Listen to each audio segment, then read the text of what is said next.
Hello అండి, welcome to ఇంటి బరాజీ. ఈరోజు నేను చెప్పే రెసిపీ గోధుమ పిండితో మడత కాజాలండి. దీపావళి స్పెషల్, సూపర్ టేస్టీగా ఉంటాయి. చాలా ఈజీగా మనం ఇంట్లోనే ప్రిపేర్ చేసుకోవచ్చు. చాలా బాగుస్తాయండి, మైదా వాటిలానే వస్తాయి. ప్రాసెస్లోకి వెళ్ళిపోతే, ఏ కప్పుతో అయితే మీరు గోధుమ పిండి తీసుకుంటారో అదే కప్పు షుగర్ వేసుకోవాలండి. సో కప్పు క్వాంటిటీ చూసుకోండి. నేను ఒక కప్పు గోధుమ పిండి వేసుకున్నాను. దానిలో 2 స్పూన్లు, ఓన్లీ టీ స్పూన్స్ అండి, 2 టీ స్పూన్స్ బియ్య పిండి వేసుకున్నాను. కొంచెం సాల్ట్, పావు స్పూన్ వరకు సాల్ట్ వేసుకున్నాను. తర్వాత యాలకుల పొడి ఒక పావు స్పూన్ వేసుకున్నాను. ఇది ఒక్కసారి ఇలా మిక్స్ చేసుకుందాము. దీనిలో వేడిగా ఉన్న నెయ్యి వేసుకోవాలండి. 2 స్పూన్లు వేడి నెయ్యి, అంటే 1 టేబుల్ స్పూన్ నెయ్యిని బాగా వేడి చేసి అది ఇలా వేసుకోవాలి. వేసుకొని మంచిగా మిక్స్ చేసేసుకోవాలి. ఇలా చేతులతో బాగా మిక్స్ చేసుకోవాలండి. మనం మిక్స్ చేసుకున్న తర్వాత, నెయ్యి వేసిన తర్వాత మనకి పిండి ముద్దలాగా వచ్చేలాగా చూసుకోవాలి. చూడండి, ఇలా మిక్స్ చేసుకోవాలి. ఇలా ప్రెస్ చేసినప్పుడు మనకి ముద్దలాగా అవ్వాలి. చూడండి, ఇలా ఉండాలి పిండి. ఇప్పుడు దీనిలో కొంచెం కొంచెంగా నీళ్లు వేసుకుంటూ చపాతీ పిండిలాగా గట్టిగా కలుపుకోవాలండి. మెత్తగా ఉండకూడదు. మెత్తగా ఉంటే మనకి కాజాలు రావండి, పొంగవు. ఇంకా చపాతీ చేసినప్పుడు విరిగిపోతూ ఉంటాయి. మైదా కాదు కదండి, గోధుమ పిండి అవడం వల్ల విరిగిపోతూ ఉంటాయి. అందుకే వాటర్ని మాత్రం చూసుకొని కొంచెం కొంచెం వేసుకొని కలుపుకోండి.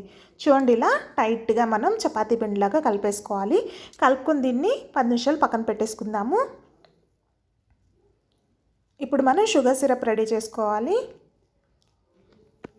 కళాయి పెట్టేసుకొని స్టవ్ ఆన్ చేసుకున్నాను. ఏ కప్పుతో అయితే నేను గోధుమ పిండి వేసుకున్నానో అదే కప్పుతో షుగర్ తీసుకున్నాను. పంచదార వేసేసుకున్నాక అదే కప్పుతో వాటర్ వేసుకోవాలండి. 1 కప్పు షుగర్కి 1 కప్పు వాటర్ సరిపోతుంది. షుగర్ అంతా బాగా కరిగి మెల్ట్ అయిపోయి కొంచెం జిగురు పాకం రావాలండి.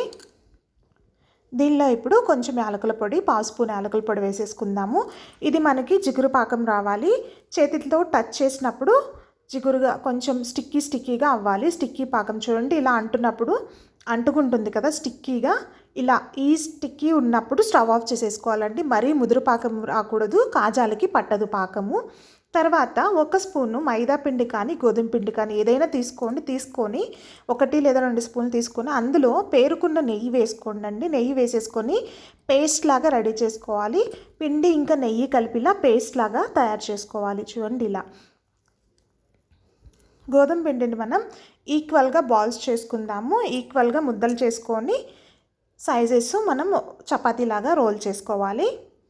ఒక్కసారి ఇలా మిక్స్ చేసేసుకొని ఈక్వల్ బాల్స్ చేసుకుందాము. నేను కలిపిన ఈ పిండికి అయితే నాకు 3 చపాతీస్, అంటే 3 బాల్స్ వచ్చినాయండి. ఈక్వల్ సైజ్ బాల్స్ 3 వచ్చినాయి.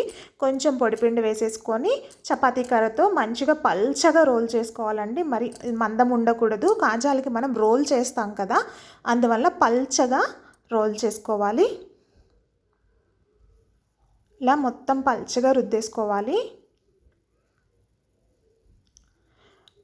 ఇంకొకటి కూడా నేను అలానే చేసేసుకుంటున్నాను. దీన్ని ఒకదానిపైన ఒకటి పెడతామండి. ఈ చపాతీలని ఒకదానిపైన ఒకటి లేయర్స్గా వేస్తాము. చేసుకున్న తర్వాత అలా మంచిగా రోల్ చేసేసుకున్న తర్వాత ముందుగా పేస్ట్ రెడీ చేసి పెట్టుకున్నాం కదా, నెయ్యి ఇంకా పిండి కలిపి ఆ పేస్ట్ని ఇలా చేతి సహాయంతో కానీ మీరు స్పూన్తో కానీ ఏదైనా బ్రష్ ఉంటే, చిన్న ఆయిల్ బ్రష్ ఉన్న దాంతో అయినా మీరు చక్కగా అప్లై చేసేసుకోండి. నేనైతే చేత్తోనే అప్లై చేస్తున్నాను. ఎడ్జెస్ అన్నీ మంచిగా అప్లై చేసుకొని ఇంకొక చపాతీని దీని మీద వేసేసుకోవాలి. చూడండి, ఇలా వేసేసుకొని దానిపైన కూడా పేస్ట్ని అప్లై చేసేసుకోవాలి.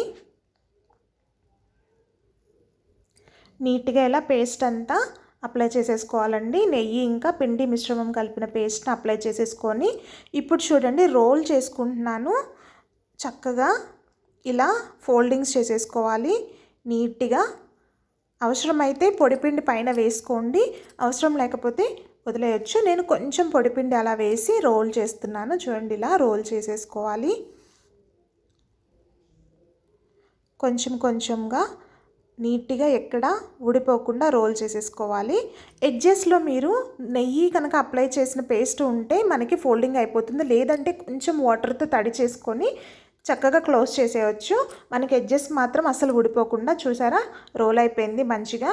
నేను పైన కొంచెం పొడిపిండి స్ప్రెడ్ చేశానండి, అంటుకోకుండా నీట్గా కట్ చేయడానికి బాగుంటుందని. ఇలా కొంచెం పొడిపిండి అప్లై చేసుకొని చాక్ సహాయంతో మనము 1 ఇంచ్, అంటే మన ఫింగర్ కన్నా కొంచెం గ్యాప్ ఇచ్చి కట్ చేసుకుందాము. చూడండి ఇలా కట్ చేసుకోవాలి. మరీ ఎక్కువ లెంతీగా కట్ చేయొద్దండి. ఇలా అయితే మనకి ఈజీగా ఫ్రై అవుతాయి. లేయర్స్‌గా చాలా బాగా వస్తాయి. మీరు చూసారా మన ఫింగర్ ఎంతైతే ఉంటుందో అంత మందంతో కట్ చేసుకుంటే చక్కగా బాగుంటాయండి. చిట్టి చిట్టి కాజాల్లా వస్తాయి. మీరు మైదాతో చేసినప్పుడు ఏ విధంగా అయితే వస్తాయో గోధుమ పిండితో కూడా అలానే వస్తాయండి. చాలా బాగుంటాయి. మీరు చూస్తారు కదా, లేయర్స్‌గా బాగా ఉంటాయి. చూసారా? ఇలా కట్ చేసుకున్న తర్వాత పైన జెంటిల్‌గా అండి, ఎక్కువ ప్రెషర్ పెట్టొద్దు. ఎక్కువ ప్రెషర్ పెట్టకుండా అలా ప్రెస్ చేయండి. ప్రెస్ చేస్తే మీకు లేయర్స్ మీకు ఇక్కడ అర్థమైపోతుంది కదా, అలా ప్రెస్ చేయడం వల్ల మనకి లేయర్స్ ఓపెన్ అవుతాయి.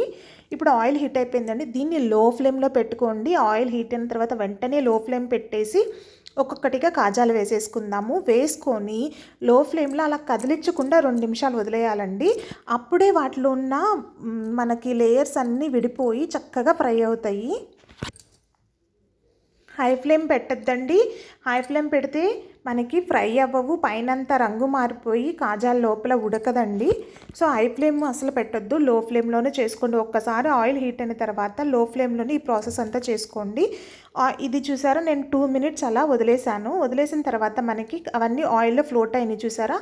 ఆయిల్లో ఫ్లోట్ అయిన తర్వాత నిదానంగా కలుపుకుంటూ 2 సైడ్స్ గోల్డెన్ బ్రౌన్ వచ్చేంత వరకు ఫ్రై చేసుకోవాలి. ఒక్కసారి ఆయిల్లో ఫ్లోట్ అయిన తర్వాత కొంచెం ఫ్లేమ్ మీడియంకి మార్చుకొని చూసారా, 2 వైపులా గోల్డెన్ బ్రౌన్ వచ్చేంత వరకు నీట్గా ఫ్రై చేసుకోవాలి.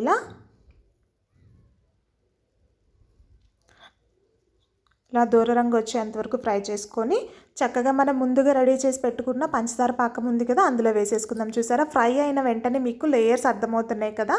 ఇంకా షుగర్ సిరప్లో వేసినాక ఇంకా బాగా తెలుస్తాయి. చూడండి ఎంత బాగా లేయర్స్గా మీకు ఎలా ఫ్రై అయినాయో. అంతేనండి, గోధుమ పిండితో కాజాలు రెడీ అయిపోయినవి. ఈ షుగర్ పాకంలో మనము ఒక 5 to 10 మినిట్స్ అలా వదిలేయాలండి. 2 వైపులా ఇలా ఫ్లిప్ చేసుకుంటూ 10 మినిట్స్ వరకు అలా వదిలేస్తే మంచిగా లోపల లేయర్ వరకు షుగర్ సిరప్ పీల్చుకుని చాలా బాగుంటుందండి. తీసేసిన తర్వాత కూడా పాకం జ్యూసీగా అలానే ఉంటుంది. చూసారా, చిట్టి చిట్టి కాజాలు రెడీ అయిపోయినాయి. గోధుమ పిండితో చాలా బాగా వస్తాయి. మీకు నేను పెట్టిన దానిలో మీకు అర్థమవుతుంది కదండి, లేయర్స్ కూడా లోపలి వరకు కూడా షుగర్ సిరప్ పట్టేసింది. చక్కగా లేయర్కి షుగర్ సిరప్ తగులుతూ చాలా బాగుంటాయి. మీరు స్వీట్ షాప్లో కొనే టేస్ట్ యాజ్ టీజ్ ఉంటాయండి. మీకు కనుక నా వీడియో నచ్చినట్లయితే please like, share and subscribe అండి. Thanks for watching.